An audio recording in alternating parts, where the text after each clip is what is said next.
Hugo, welcome. First, let's begin by talking about the Galapagos Islands. Tell us what makes them such a unique and special place.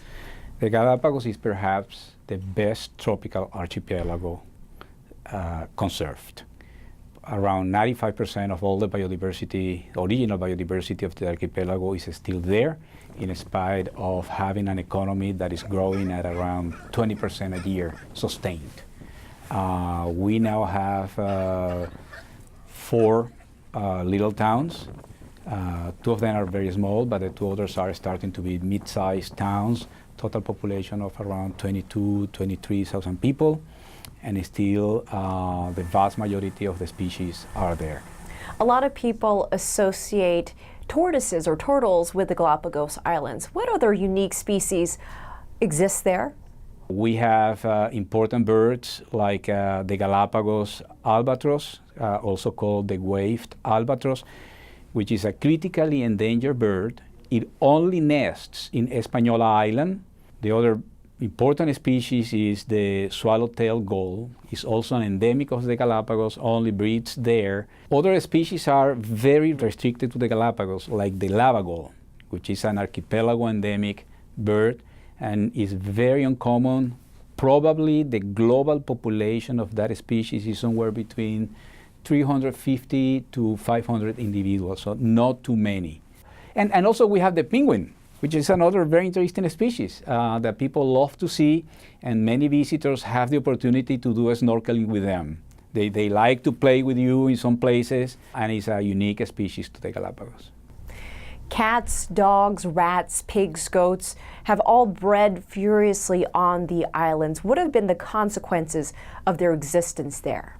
There has been important consequences. Some of the very few extinctions that we have seen in the Galapagos were because of invasive species.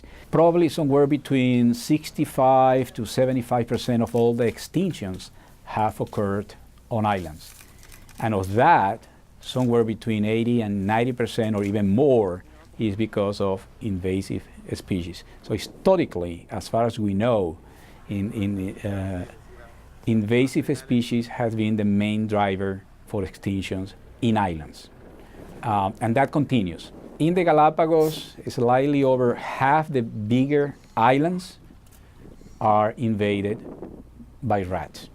However, the Galapagos National Park and the Ecuadorian government, together with partners like Island Conservation, some American universities, have done a terrific job in fighting that threat, and in many cases cleaning islands of invaders, like they recently did in Pinzon Island, an island that was invaded around 140 years ago by black rat, and this year was the first time in 140 years that the tortoises were able to really reproduce without any problem. Climate change has also had a major influence on the Galapagos Islands. What have been the effects? So climate change is happening, and because of climate change, what we will see is a shift in the distribution of the different ecosystems. And that will also influence the species. We will see some species becoming more abundant, other species will become more scarce. And unfortunately, what can be predicted is that invasive species will become more common, because we are talking of species that are very flexible, that adapt quickly. That's the nature of an invasive species. So climate change is very important. We need to start taking that into consideration when we plan conservation actions, to make sure that we don't focus only on how we see the distribution of species and habitats today, but how the distribution is going to be in 50 years from now. Human settlement has also presented a problem for the Galapagos Islands. Talk to us about the effects that people have had and what is being done to stop the damage. As tourism develops, population increases. Basically, you have more tourists, you need more services.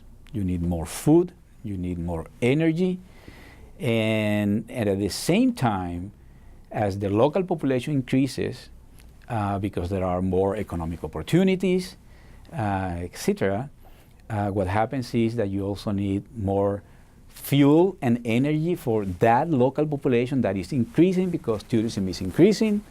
And for a country that depends on tourism as the fourth main income of revenue, that is an important issue.